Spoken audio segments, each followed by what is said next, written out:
Kartini merupakan putri dari Raden Mas Adipati Arya Susoningrat dan Ma. Ngasirah. Ayah Kartini adalah Bupati Jepara saat itu. Kartini adalah anak kelima dari 11 bersaudara. Berbeda dengan kebanyakan anak pribumi saat itu, Kartini berkesempatan untuk sekolah di ELS. Setelah Kartini wafat, Jeken Abendarnon mengumpulkan dan membukakan surat-surat yang pernah dikirimkan R.A. Kartini pada teman-temannya di Eropa.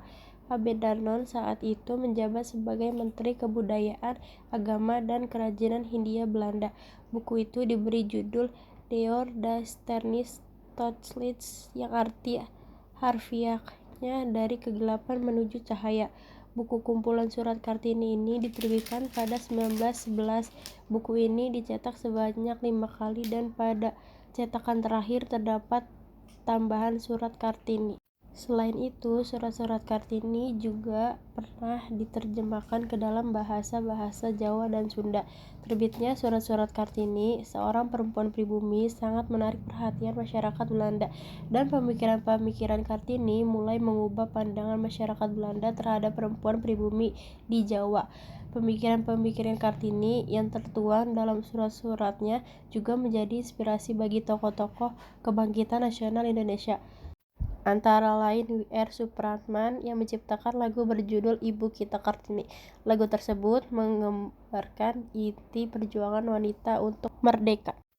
Pada surat-surat Kartini tertulis pemikiran-pemikirannya tentang kondisi sosial saat itu, terutama tentang kondisi perempuan pribumi. Dia ingin wanita memiliki kebebasan menuntut ilmu dan belajar. Kartini menulis ide dan cita-citanya seperti tertulis Love on Killing dan Love on the Real Future dan juga Solidarity. Semua itu atas dasar religius tesif and semua yaitu ketuhanan, kebijaksanaan, dan keindahan, ditambah dengan peri kemanusiaan dan cinta tanah air.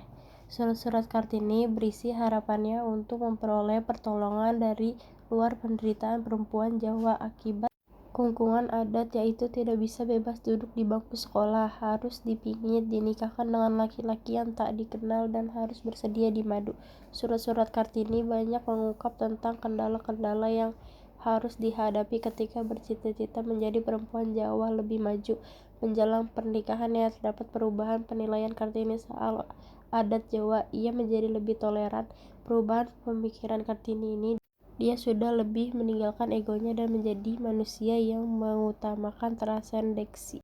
Pada 1938, buku Habis Gelap Terbitlah Terang diterbitkan kembali dalam format yang berbeda dengan buku-buku terjemahan dari Door Duisternis Totlike. Buku terjemahan Amichpan ini dicetak sebanyak 11 kali. Selain itu, surat-surat Kartini juga pernah diterjemahkan ke dalam bahasa Jawa dan ada kalangan yang meragukan kebenaran surat-surat Kartini. Ada dugaan J.H. Abendarnon, Menteri Kebudayaan, Agama, dan Kerajinan saat itu, merekayasa surat-surat Kartini. Penetapan tanggal kelahiran Kartini sebagai hari besar juga agak diperdebatkan. Pihak yang tidak begitu menyetujui mengusulkan agar tidak hanya merayakan hari Kartini saja, namun merayakannya sekaligus dengan Hari Ibu pada tanggal 22 Desember. Kematian Kartini yang mendadak juga menimbulkan spekulasi negatif bagi sebagian kalangan. Seperti diketahui dalam sejarah, Kartini meninggal pasca melahirkan, tepatnya 4 hari setelah melahirkan. Kartini mengandung bahkan sampai melahirkan. Dia tampak sehat walafiat. Ketika Kartini melahirkan, dokter yang menolongnya adalah Dr. Van Ravesten dan berhasil dengan selamat. Selama 4 hari pasca melahirkan, kesehatan Kartini baik-baik saja. 4 hari kemudian, Dr. Ravesten menengok keadaan Kartini dan ia tidak khawatir akan kesehatan Kartini. Presiden Soekarno mengeluarkan keputusan Presiden Republik Indonesia nomor 108 tahun 1964 tanggal 2 Mei 1964 yang menetapkan Kartini sebagai pahlawan kemerdekaan nasional, sekaligus menetapkan hari lahir Kartini tanggal 21 April. Pemerintahan Orde Lama Soekarno mendeklarasikan 21 April sebagai Hari Kartini untuk mengingatkan perempuan bahwa mereka harus berpartisipasi dalam wacana negara hegemonik pembangunan. Namun setelah tahun 1965, pemerintahan Orde Baru Soeharto mengubah citra Kartini dari emansipator wanita radikal menjadi citra yang menggambarkannya sebagai istri yang patuh dan putri yang patuh.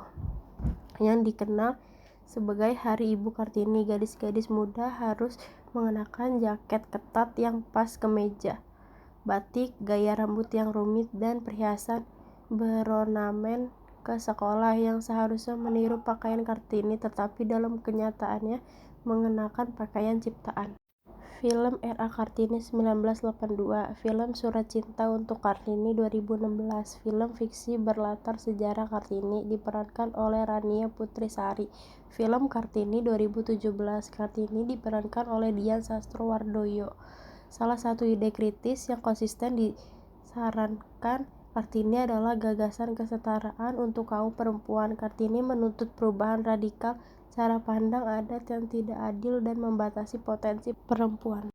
R.A. Kartini sangat berjasa dalam memperjuangkan hak dan emansipasi wanita Indonesia.